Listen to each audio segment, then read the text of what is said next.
दिसायला सुंदर आणि खायला असे अप्रतिम लागणारे मलाई मोदकाची रेसिपी तुमच्याशी आज शेअर करते। नमस्कार, मी प्रजता तुम्हा सर्वांचं स्वागत करत आहे आपल्या चॅनल सुवर्ण स्वादमध्ये। करूया रेसिपीला सुरुवात। तुमच्या आवडीनुसार तुम्हाला ड्रायफ्रूटचा वापर करायचा आहे कमी ते जास्त प्रमाणामध्ये आणि याला छानपैकी भाजून घ्यायचं आहे, गार करायला ठेवायचं आहे। आता हे बघू शकता, एवढ्या सगळ्या मोदकासाठी मी 1 ग्लास दुधाचा वापर केलेला आहे। दूध मात्र मी फुल फॅट मिल्क वापरलेला आहे। ह्याला छानपैकी उकळी आणून द्यायची आणि थोड्या प्रमाणात आपण केशरचे धागे आपण घालणार, कारण आपण हे केशरयुक्त मोदक करत आहोत, त्यामुळे मी केशरचा वापर केलेला आहे। तुम्ही दुसऱ्या कुठल्याही प्रकारच्या इसेन्सचा वापरही करू शकता। आता ह्याला हलवायचं आहे, गॅस बारीक करायचा आहे। आता इथे बघू शकता मी घेतलेले बदाम भिजून वापरायचे आहे, म्हणजे जेणेकरून पौष्टिक होतील आपले मोदक। आता हे बघू शकता आपले 1 ग्लास दूध घेतलं ना, आता ह्याचा क्वांटिटी अर्धी झाली पाहिजे इतकं आपल्याला ह्याला आटवून घ्यायचं आहे, आणि जेणेकरून आपल्या केशरचं पूर्ण फ्लेवर ह्याच्यामध्ये दुधामध्ये उतरू। आता ह्याला अर्धे प्रमाणात झालं, म्हणजे अर्धा ग्लास दूध झालं की आपल्याला गॅस बंद करून ह्याला गार करून घ्यायचं आहे पूर्णपणे। आता हे बघू शकता 250 ग्रॅम मी पनीर वापरलेलं आहे। पनीर मात्र तुम्हाला मलाई पनीर आणि ताजं वापरायचं आहे, जेणेकरून मोदक अशी अतिशय छान होतात। आणि ह्याला बारीक असं कट करून घेणार आहोत। मी थोड्या प्रमाणामध्ये केशरमध्ये थोडंसं येलो कलर घातला होता, बघू शकता माझ्या चिमटीला लागला होता, त्यामुळे पनीरच्या तुकड्यांना तुम्हाला दिसत आहे। तर थोडंसं प्रमाणामध्ये आपण येलो कलर नक्कीच वापरणार आहोत। आता हे बघू शकता आपण ह्याला मोजून घेणार आहोत। तर मी एक फुलपात्र घरातला 1 वाटी तुम्हाला दाखवलेला आहे। आता ह्या वाटीने मी पूर्णपणे मोजते, तर 1 वाटी पूर्ण हे पनीर तयार आपलं आहे। तर ह्या 1 वाटी पनीरला आपल्याला अर्धी वाटी साखर घालून घ्यायची आहे, म्हणजे एका वाटीला अर्धी वाटी परफेक्ट होतं। आता हे बघू शकता मी बदाम भिजवलेले मगाशी साल काढून घेतलेले, ते 7 ते 8 बदाम घालायचे आहेत।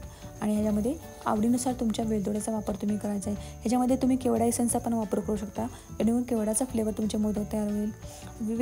वेगवेगळ्या कलरच्या फ्लेवरचे तुम्ही वापर करू शकता। आणि याला आपल्याला मिक्सरच्या भांड्यामध्ये सगळं घालून याला पण आपल्याला मिक्सरमध्ये बारीक करून घेणार। आता हे मगाचं आपण जे दूध घातलेलं गार करून घेतलं ते आपण ह्याच्यामध्ये ॲड करून घ्यायचं आहे अशा प्रकारे। आणि ह्याची आपल्याला पूर्णपणे फाईन बारीक पेस्ट करून घ्यायची आहे। आता हे बघू शकता मी 10,000 रुपयाचे 2 मिल्क पावडरचे पॅकेट ह्याच्यामध्ये घातलेले आहेत, म्हणजे अर्धी वाटी मिल्क पावडर वापरलेली आहे। आणि याला आपल्याला फाईन बारीक पेस्ट करून घेणार आहोत। आता हे बघू शकता आपण ह्याच्यामध्ये आता पॅनमध्ये सगळं काढून घेणार आहोत बॅटर, आणि आता आपल्याला ह्याला फास्ट गॅसवरती कंटिन्यू हलवायचं आहे, अगदी फाईन, म्हणजे एका ह्याच्यामध्येच आपल्या एका भांड्यामध्ये आपलं सगळं ॲट अ टाईम बारीक करून घ्यायचं, जेणेकरून आपली ही रेसिपी एकदम क्विक आणि फास्ट व्हावी म्हणून। आता जोपर्यंत आपल्या ह्यातलं दूध पूर्णपणे आटत नाही, जोपर्यंत आपला असा छानपैकी गोळा तयार होत नाही ना, तोपर्यंत ह्याला कंटिन्यू आपल्याला हलवून घ्यायचं आहे।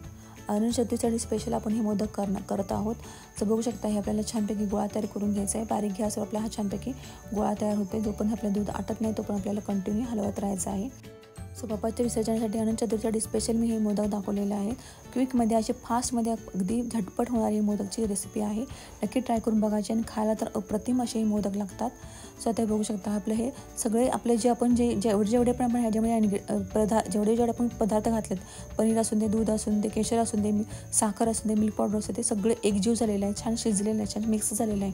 आणि ह्याच्यामुळे आता टेस्ट पण खूप छान होते। आता ह्याला छानपैकी गार करून घेणार आहोत, एका प्लेटमध्ये काढून घेणार आहोत आणि पूर्णपणे ह्याला असं गार करून घेणार आहोत। पसरून घ्यायचं आहे आपल्याला, जेणेकरून आपले हे बॅटर मस्तपैकी आपल्या पटकन असं गार होईल, यासाठी तोपर्यंत आपण करून घेणार आहोत मोल्डची तयारी।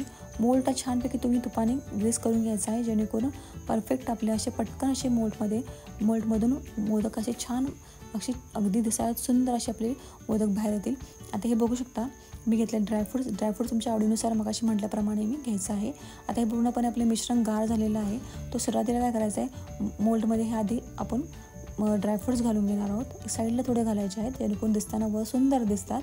आणि आपल्या हे बॅटरचा थोडा गोळा तयार करायचा आणि ह्याच्यामध्ये आपण प्रेस करून घ्यायचा आहे। बघू शकता अशा प्रकारे गोळा तयार करून घ्यायचा आणि आपण ह्याला दाबून गोळा तयार करून घ्यायचा आणि हे आतमध्ये प्रेस करायचं आहे। बोटाच्या साहाय्याने आपल्याला हे छानपैकी प्रेस करायचे, जेणेकरून साईडची डिझाईन जी असते ना, ती मोदकाला अशी छान परफेक्ट दिसते आणि दिसायला पण सुंदर असे अगदी बाहेरून विकत आणल्यासारखे मोदक दिसतात। हे दुसऱ्या प्रकारे असे तुम्हाला मी दाखवलेले आहेत। मोल्ड असा वेगळा करायचा आणि पूर्ण बॅटर घालून घ्यायचा आणि दाबून अगदी परत आपण बोटाने ह्याला आणखीन प्रेस करून अशा प्रकारे सुद्धा तुम्ही दुसऱ्या पद्धतीने हे मोदक करू शकता। सो एवढ्या प्रमाणामध्ये आपल्याला 400 ग्रॅम आपले हे मोदक तयार होतात। आणि मोदक म्हटलं तर कमीत कमी 22 ते 23 मोदक तयार होतात अशा प्रकारे दाबून। पण तुम्ही जर मोठा साईज घेतला तर थोडे कमी प्रमाणात होतील। आणि माझ्याकडे जो मोल्ड आहे तसाच जर तुमच्याकडे मोल्ड असेल तर कमीत कमी 20-25 तर तुमचे मोदक आरामशीर तयार होतात। 24, 25 एवढे मोदक या क्वांटिटीमध्ये तयार होतात। आता बघू शकता ह्या दुसऱ्या पद्धतीने पण अशा प्रकारे आपण 2 मोल्डमध्ये बॅटर घालून अशा प्रकारे आपण हा मोदक तयार करून घेणार आहोत. अशा प्रकारे सुंदर असे मोदक तयार करून घ्यायचे आहे. तुम्हाला आवडतो त्या फ्लेवरमध्ये तुम्ही मोदक तयार करा आणि बाप्पांच्या विसर्जनासाठी तर असंच भेटायचं आहे नवीन नवीन रेसिपीमध्ये. तोपर्यंत स्वस्त राहा, मस्त राहा, माझा चॅनल पाहत राहा आणि नक्की करून बघायचे तुम्हाला हे मलाईचे मोदक. क्विक अशी रेसिपी आहे, 5 ते 7 मिनटात होणारी रेसिपी आहे. क्वांटिटीमध्ये पण भरपूर होते आणि खायला अप्रतिम अशी लागते ही मोदकाची रेसिपी. असंच भेटूया नवीन नवीन रेसिपीपर्यंत. तोपर्यंत बाय. स्वस्त राहा, मस्त राहा, माझा चॅनल पाहत राहा.